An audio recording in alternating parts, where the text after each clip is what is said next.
So Dilly Carter is a professional organizer and a master in detoxing space. A straight-talking, practical, professional organizer who believes that if we all cut the clutter, we will enjoy life more. Founder of Declutter Dollies, an organising and home styling service, she's also the author of Create Space, which is a room-by-room guide to organising your home. She's an author and quarter of the hit BBC One show Sort Your Life Out, along with Stacey Solomon. I love that show so much. I love it. Anyway, welcome, Dilly. Thank you for bringing your organisation talents to a couple of midlife women who really need to sort their kids' rooms out. And the rest. Oh, thank you for having me. Such a pleasure to be on. Oh, thank you. Where do we start? You know, when we're both empty nesters, we love our kids dearly. We want them to come home often whenever they want to. But honestly, I don't want all their stuff. I would like to have guest rooms, or at least an area where I feel like, you know, last year's Christmas presents are still not in the corner of the room, you know? Any ideas on how we can encourage them without making them feel like we're detaching them?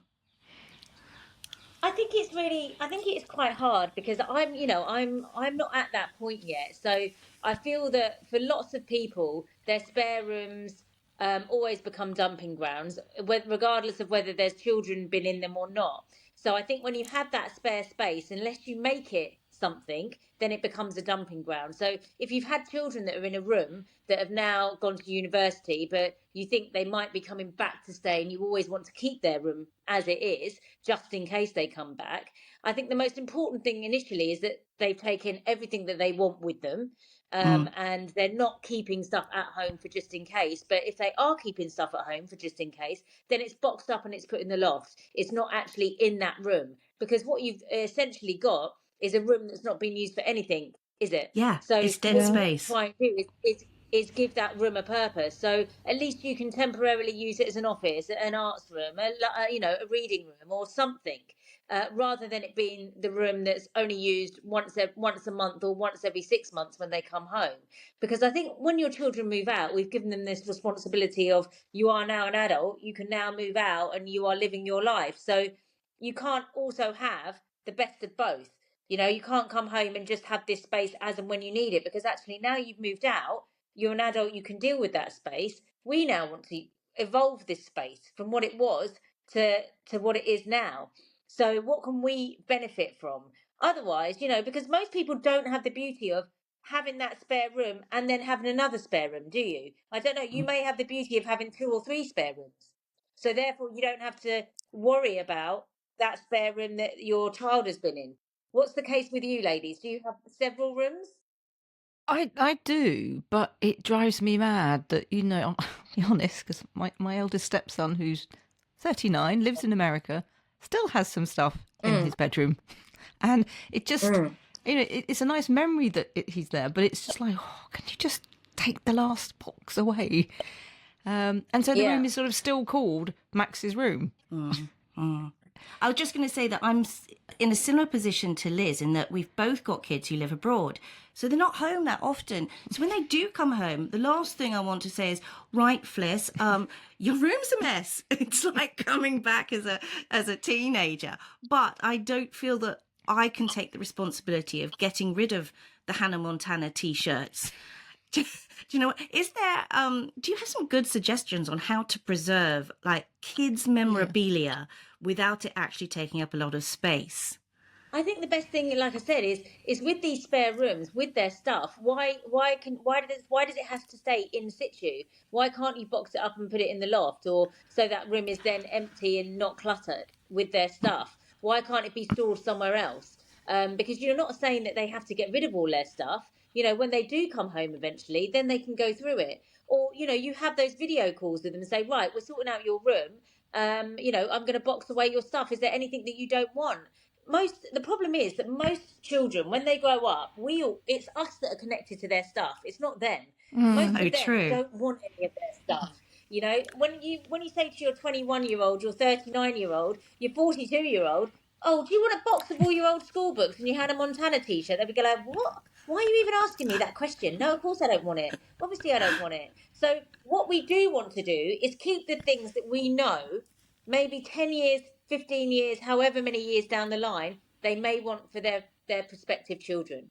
They're the only things that I think we would Yeah. keep on to. So if they say, no, mum, get rid of it all, then I would always say, just go through their stuff, keep maybe their nursery books, the things that are really cute, the things that they first did, maybe one set of school books, and then really specific memory stuff, nothing else. Box that up, put it in the loft, and if they're happy for you to get rid of everything, get rid of it. But most of our children don't want to keep the stuff.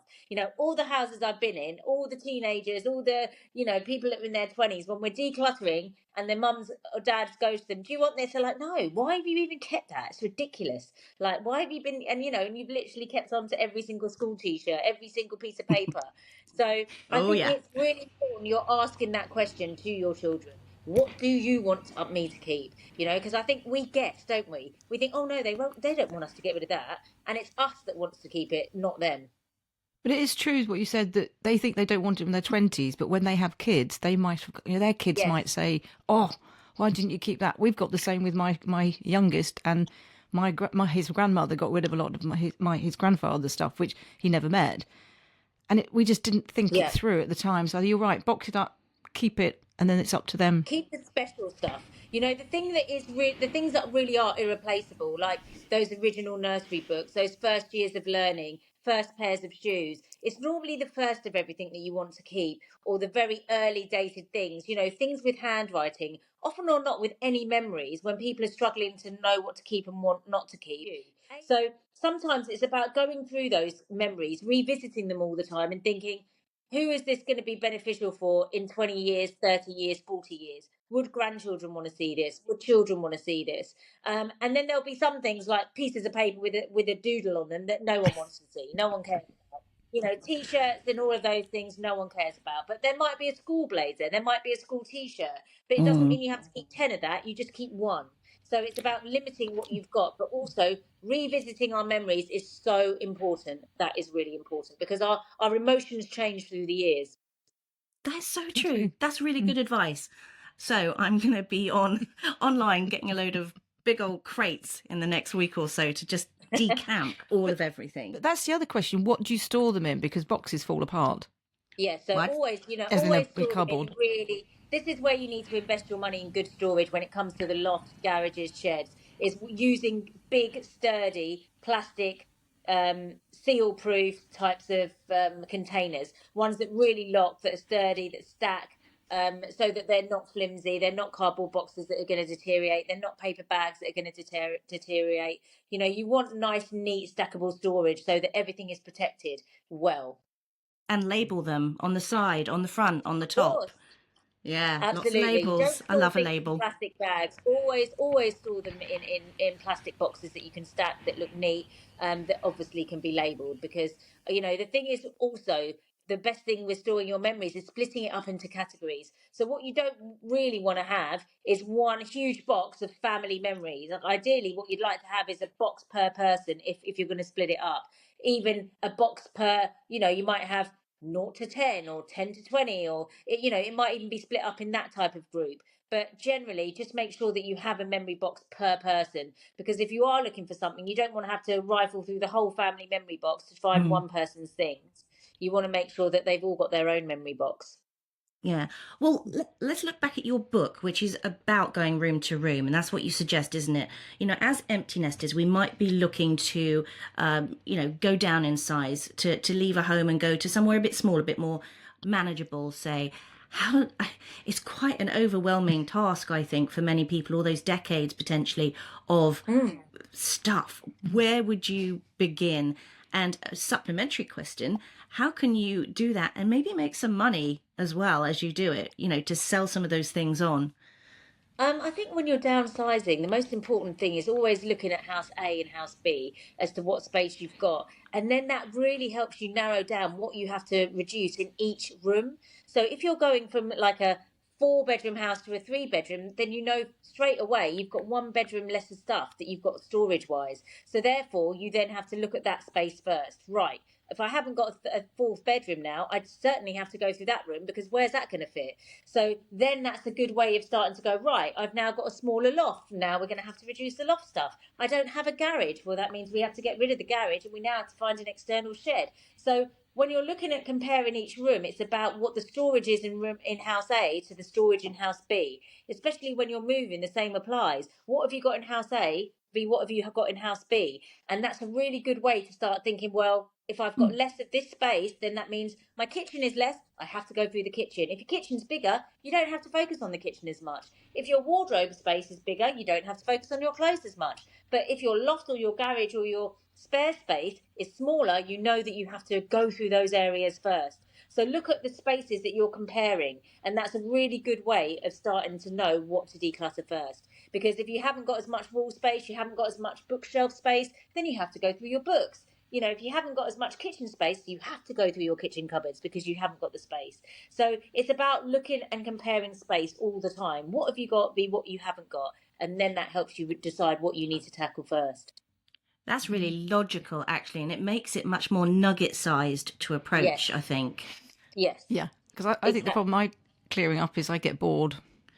I start decluttering and then I Don't stop. we all You go lose off and do interest. something else? Yeah, absolutely. And the thing is, though, that the reason you get bored is because you actually don't have to do it, and it's not affecting your life too much. You know, when it starts affecting our life, when it starts affecting our relationships, when you're starting to really get stressed, you will do it and you'll stick to it. But if it's not, then you're just a bit like, well, you know, we've got 3 spare rooms, so it doesn't really matter if his stuff stays in that room, does it? Because it's not really affecting our day-to-day life. If you only had a 2-bedroom house and you couldn't work anywhere, then you would have cleared out his room the day that he left, and everything would be gone, because you need that space. So everything to do with decluttering and organising is about how much you need that space to be different. Because if it's affecting your living room, if it's affecting your kitchen, if it's affecting your spare bedroom, that your parents can't come and stay, your friends can't come and stay, then you suddenly quickly declutter. Yeah. Do you know what? I think my biggest problem is my husband. And I mean that in a really loving way, but he's the biggest hoarder you'd ever meet. There's nothing he ever wants to let go of. I have let go of quite a few things he doesn't actually know. But I don't know how, if I go through the garage with him, he'll say, no, we should keep that. No, we should Just in keep that. case. Oh, he's impossible, absolutely impossible. And I know come the day when we are looking to move either abroad or somewhere smaller, it's going to be such a gargantuan task, because we could have had little steps towards it all these years, but Yeah. he literally won't give a thing away. Do you know, we've got 3 snow, what do you call them? Snow shovels from when we lived in Pittsburgh. That's about 20 years ago, and he will not give away these snow shovels. We actually only have 1 now. Oh, so I'm sure that's it's something to do with memory. What, snow shovel? Well, no, did he shovel? It's particular. No, he shoveled snow with one of the kids or something. But also, you know, it's all, I get the economy of it. He doesn't want to give away things that we might then need to buy at some stage. Yeah. So I get that, but there's still Yeah. a space issue on that. Yeah. So if we do manage to get people to part with their belongings, where are the best places to try and make a little bit of cash on that? We did do an episode on cash down the back of the sofa. So we did a lot of research on, like, you know, selling clothes on Vinted or eBay. But, you know, these things change. But it's a great way of making some money. Absolutely. I always think if you can try and sell something, sell it. But also what happens is with that is that people hold on to things thinking they're going to sell it, and then they never do. And then you end up with a garage full of stuff that you never sell. You end up with a loft full of stuff that you've never sold, a spare room full of stuff that is bags that you've never sold. Because, you know, the actual hassle of selling things is also huge, isn't it? Having to bag it up, post it, deliver it, do all of those things, take pictures, upload it. Deal with people, all of that is quite stressful, and if you haven't got the time, then it can be. But if you have got the time, then you can earn a fortune. You know, people really do sell stuff and make a huge amount of money, so it's definitely advisable if you can, and you've got the storage to store it without it affecting you too much.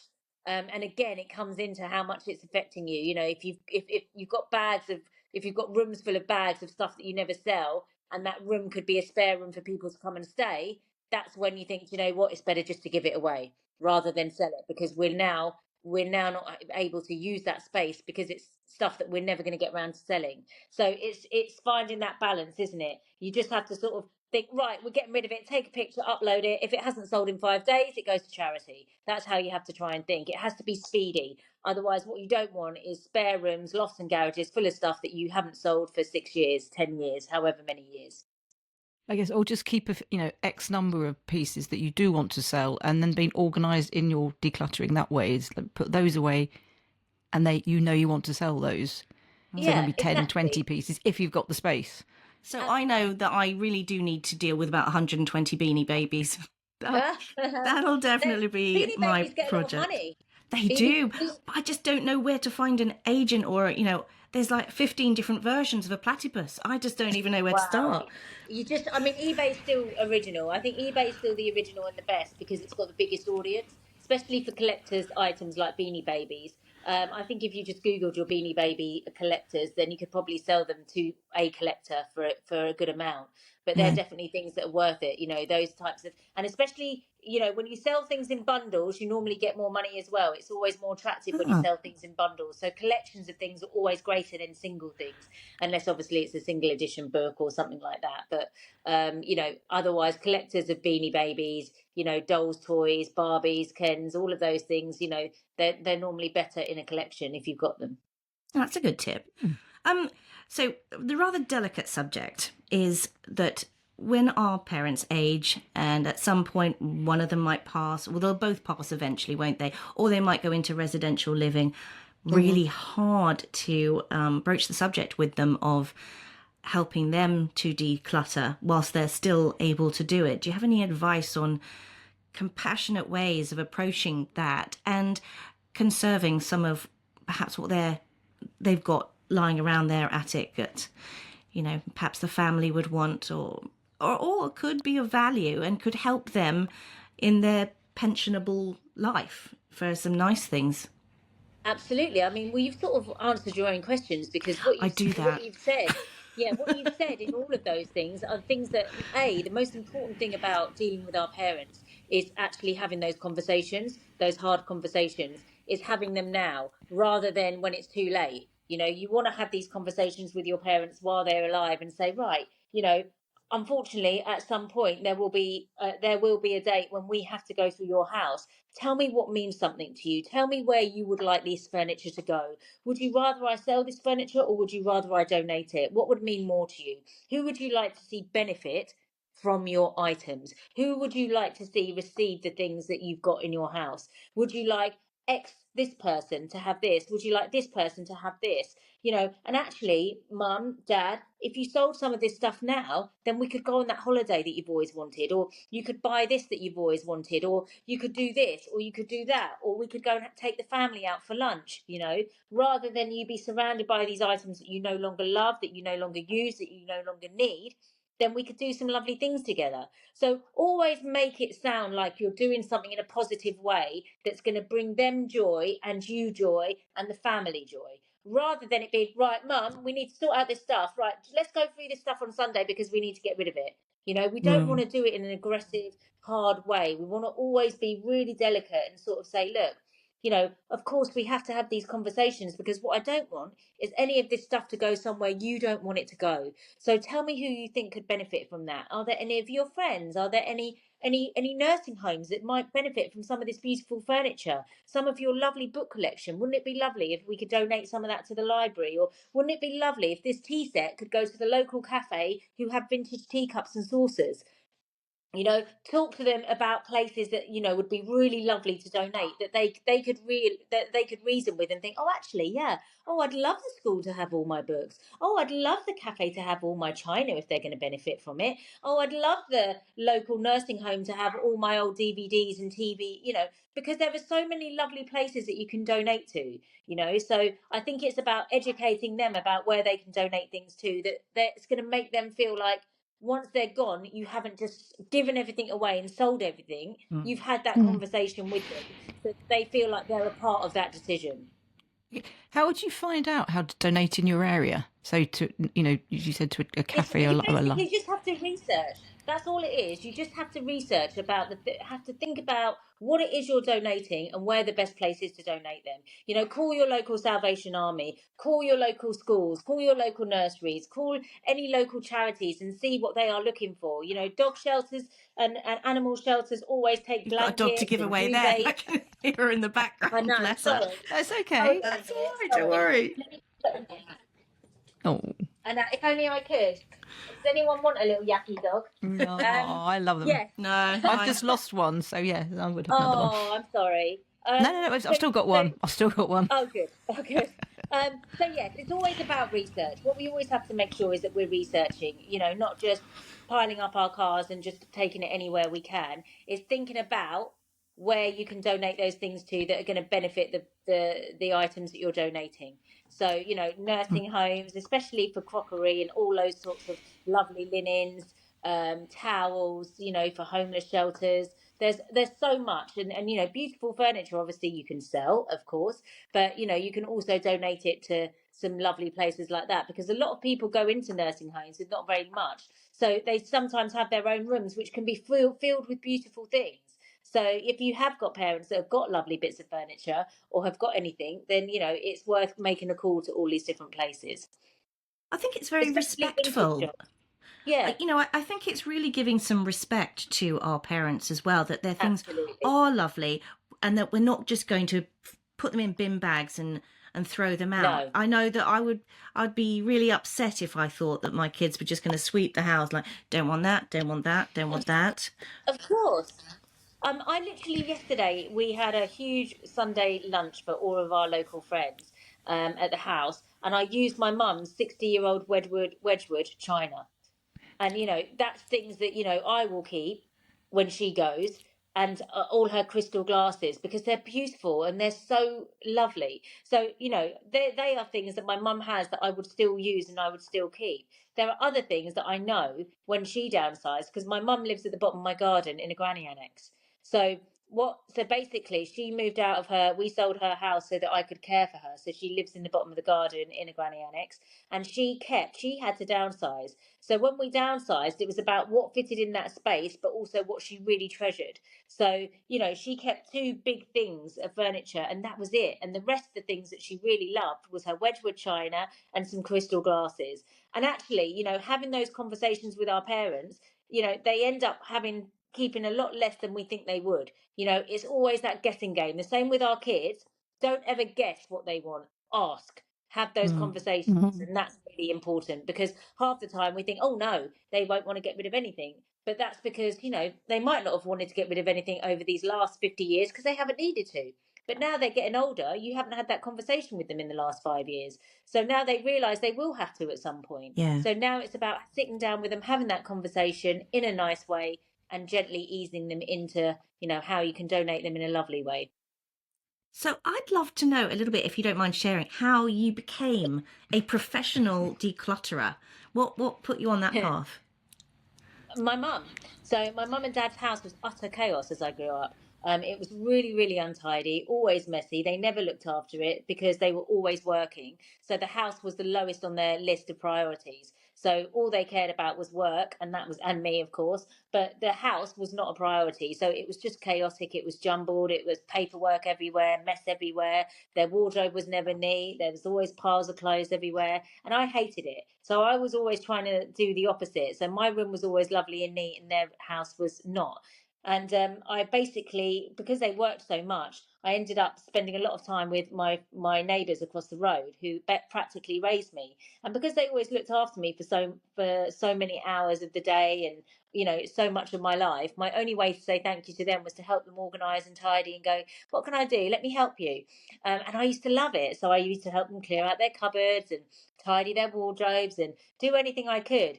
And I just ended up having this real passion for it. So I was the friend, you know, going through school, going through college, that would go, I'll come round and help you tidy your room. I'll come round and help you do your wardrobe. And it just sort of grew. And then when I left school, I thought, right, what can I do that's to do with organising? And, you know, back then it was just really a PA. PAs organised, didn't they? They looked after people. So I started doing that. And then I realized that actually I could go and work in private houses and do this. And then I sort of started doing houses, and it just grew and grew and grew. But really, it was all because of my mum's mental health, and because, you know, they worked so much, her mental health deteriorated, and our house got worse and worse. And my mum's house was actually the first house I ever put on my Instagram to show people how I could change the space for the better.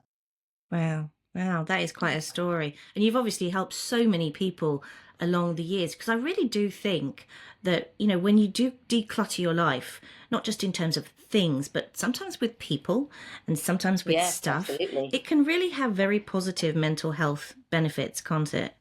Absolutely. I think we all know that feeling of, you know, clearing out the garage, clearing out the kitchen, clearing out your wardrobe, how amazing you feel when you feel like you've accomplished something. And I think when we're on top of our homes and we've had a good sort out, we've had a good, even when we've just had a good hoover, we feel better, don't we? We feel like, Yeah. oh, that's better. Now we can relax. Now we can sit on the sofa and watch our favourite film. You know, for Christmas this week, you know, all of us this week are going to be going hell bent on trying to get everything sorted, because what we want to do is spend Christmas relaxing, don't we? We don't want to spend Christmas tidying and organising and decluttering. We want to make sure that our houses are now ready for next Monday. We've got 7 days to count down to get ready. So, you know, that's what we do, isn't it? Whenever there's a big event, whenever we've got friends coming around, whenever there's an occasion, we want to get our houses sorted so that we feel like we can actually enjoy them and relax. You know, we can Mm. never come in from work and when there's stuff to do, we're like, oh, okay, I've got to do this before I can sit down. You know, I've got to load the dishwasher before I can sit on the sofa. You know, not many of us want to leave everything out because it makes us feel anxious, doesn't it? We don't like that feeling of Totally. chaos. We like the feeling of a nice clear kitchen. We like the dishes away. We like our beds made. You know, even making our bed in the morning makes a difference. You know, there's nothing That worse, is is there, true. Oh, I than always make coming my bed, yeah. home Absolutely. to an unmade bed. You know, even if we've rushed out in the morning, first thing in the morning, I make my bed before I even get in it an hour later, because I'm like, oh, I can't get into my bed if it's not made, because it makes me feel better. You know, it makes me Mm. feel like, oh, I'm getting into a lovely made bed. That's better. Not getting into a bed that I left it this morning at 6 o'clock. Now, I have to ask, how did you get involved with the Stacey Solomon show, Sort Your Life Out? And are you really as tight knit? It looks like such a lovely team of people who really Oh, care and support absolutely. each other. Oh my goodness, we absolutely adore each other, all of us. And you know what? We're so lucky that we do. We generally get on with each other. We generally all hang out when we can. You know, really are a great team together, and we all bounce off each other and feed off each other's energy, and we all know each other so well, so we all know what to expect from each other, and we've all got our own unique talents. You know, we've all got our set of skills, we've all got our individual personalities that work well with every family that we've got. You know, you need that tough love, you need that soft lovely Stacey, you need that, you know, amazing talent of Rob, you need Ewan that's got all those incredible tips for cleaning. You know, the four of us together are, you know, are great together. And actually all the families that we meet love us all individually, you know, for all of our different skills and what we can bring. And I think that's what's so lovely about the show. And the reason they found us all is because we're all experts in our own fields. So, you know, they brought us together well. And yeah, it's worked out really well. The show's done so well. And you know, I couldn't be more prouder to be on it. It's so wholesome. It's just Yes. such a gorgeous journey and Mm. really like psychologically helpful, emotionally helpful. And then that moment when they realize that they've got this beautiful, organized life at the end of it, it's Yeah. just, oh, I love it. I tear Unbelievable, up. isn't it? And it's so, and what's so lovely is you really fall in love with the families, and you start off looking at their houses thinking, how do people live like this? Then you learn their stories and you think, oh my God, I get it, I get it. And then you see the transformation and you're like, oh my goodness, thank goodness they've been able to help that family, because, you know, then it's really benefited everybody. And we get so much, you know, all the, oh my God, I think it's like 18, 19 families we've worked for now, that we've helped. Is just, it's incredible. And you know, every house is so different and every family is so different, so it all brings a different set of challenges, and that's just, it's lovely. I absolutely love it. It's one of the best things I've ever done. Oh, that's lovely. Who would have thought organising would bring such joy? Well, it Oh does my though. It gosh, I does, mean, I agree. I love I've it. been trying to tell everyone for years, and it's only now everyone's clocking, you know, cottoning on. So yes, it's lovely. Oh, Oh, it's been wonderful. oh, Thank you, lovely. Dilly. Great tips. Great to meet you. Where can Oh, people and find likewise. you? Because you do Um, private consulting, don't you? I Can do, we just yeah, look of at course, April? yeah. I've got a team of girls that work for me. I also still go out and work. So yeah, you can find me on my website, which is declutterdollies.com, or on Instagram, which is at declutterdollies. I just love the whole Dolly's concept. It's just as cute as a button. I love it. I love the name. That's it. If you Oh, need a dolly, get booked in. thank you so much. Pleasure. Thank you for having me.